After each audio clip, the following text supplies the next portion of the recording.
आपके स्क्रीन पर तो वीडियो चल ही रही है, तो मैं क्या ही बोलूं। ये लड़की देख रहे हैं ना किस तरह से खींचातानी चल रही है। पता नहीं चल रहा है कि कुंभ मेले में साधना पूजा अर्चना करने आए हैं या ये करने आए हैं। इस हद तक लड़की को परेशान कर दिया कि उस लड़की को जो है वहां से भागना पड़ रहा है और छुपना पड़ रहा है। इतने ज्ञानी महापुरुष और एक से बढ़कर एक वहां पर बाबा मौजूद होने के बावजूद और साधु संत होने के बावजूद देख लीजिए, क्या बोलूं, उसके साथ फोटोज और वीडियोस लेने के लिए खींचातानी चल रही है बाकायदा। याद रखिएगा, ये वो लोग हैं जो वहां कुंभ मेले में पहुंचे हैं धर्म के नाम पर गंगा में डुबकी लगाकर अपने पाप धोने।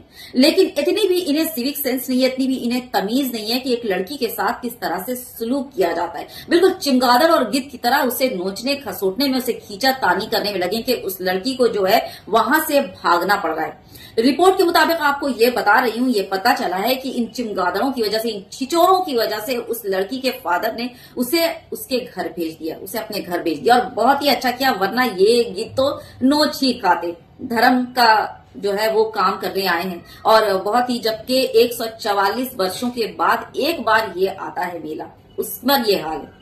कभी किसी थप्पड़ और चिमटा चमकाने वाले बाबा को फेमस कर रहे हैं, तो कभी किसी जो है वो गाली गलौज देने वाले बाबा को वायरल किया जा रहा है, तो कभी कोई धुआं फूंकने वाला नशेड़ी बाबाओं को फेमस किया जा रहा है। ये तो हाल हो रखा है। चलिए अब दूसरा वाला मंजर देख लीजिए। लड़की जो है वो अपने बाकायदा गार्जियन के साथ है और उसे ये जो है छिचोरे किस तरह से छेड़खानी कर रहे हैं, देख लीजिए। और अच्छा हुआ, और बहुत ही अच्छा हुआ कि यहाँ तुम लोगों ने ना मुसलमानों को बिल्कुल बैन कर रखा है, वरना यही बोलते कि अरे देखो मुसलमान जो है वो कैसा कर रहे हैं, और पूरा जो है प्रोपागेंडा तैयार करते। बहुत ही अच्छा किया कि तुम लोगों ने मुसलमानों को बैन किया। तो अपने जो है ना लोगों की ये छिचोरेपंथी देख लो किस तरह से उसे छेड़खानी कर रहे हैं, उसके साथ किस तरह से, देख लीजिए। धर्म के नाम पर गंगा में डुबकी लगाने आए हैं और धार्मिक स्थल पर आए हुए हैं, इतने पवित्र स्थल पर आए हुए हैं। वो इनका मेला है, वो फेस्टिवल है जो 144 वर्षों के बाद एक बार आता है। उसका जो है वो आनंद लेते हुए देखिए वीडियो।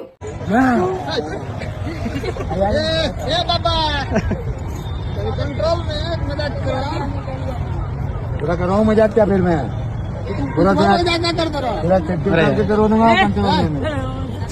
हाँ भैया जी, चावल ज्यादा कम का, नहीं तो एक ही में चार दूंगा तो नहीं होता। जैसा कि आप सबों को पता है कि प्रयागराज कुंभ मेले में सेक्टर 19 में जबरदस्त आग लगी थी, है ना, और कई जो है वो टेंट वो जलकर राख हो गए थे, काफी नुकसान हुआ था। ताज्जुब की बात यह है कि वहां हमारे कुंभ मेले में एक से बढ़कर एक हमारे ज्ञानी बाबा और चमत्कारी बाबा मौजूद हैं, एक से बढ़कर एक साधु संत भी वहां मौजूद है। लेकिन आग बचाने के लिए कोई भी चमत्कार काम नहीं आया, किसी का कोई मंत्र जाप कुछ काम नहीं आया।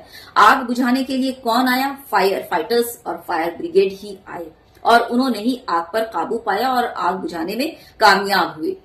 तो इससे हमें ये सबक मिलता है कि आस्था और श्रद्धा जो है वो बिल्कुल है और अपनी जगह है, बिल्कुल होनी भी चाहिए। मैं इससे बिल्कुल इनकार नहीं कर रही, लेकिन ज्ञान यानी एजुकेशन का भी अपना एक अलग जगह है। और ये आग का बुझाना टेक्नोलॉजी की वजह से पॉसिबल हुआ है, ना कि श्रद्धा की वजह से, है ना। तो इस चीज को पॉजिटिवली लीजिएगा और जिस तरह से श्रद्धा हमें बिल्कुल अहमियत का हामिल है, बिल्कुल उससे जो है वो अहमियत देनी चाहिए, लेकिन उतना ही महत्व हमारे एजुकेशन का भी है, उसे भी नजरअंदाज बिल्कुल नहीं करना है। दोनों को साथ लेकर चलिए, श्रद्धा और एजुकेशन। देख लीजिएगा उसके बाद कैसे चमत्कार होते हैं हमारे देश में।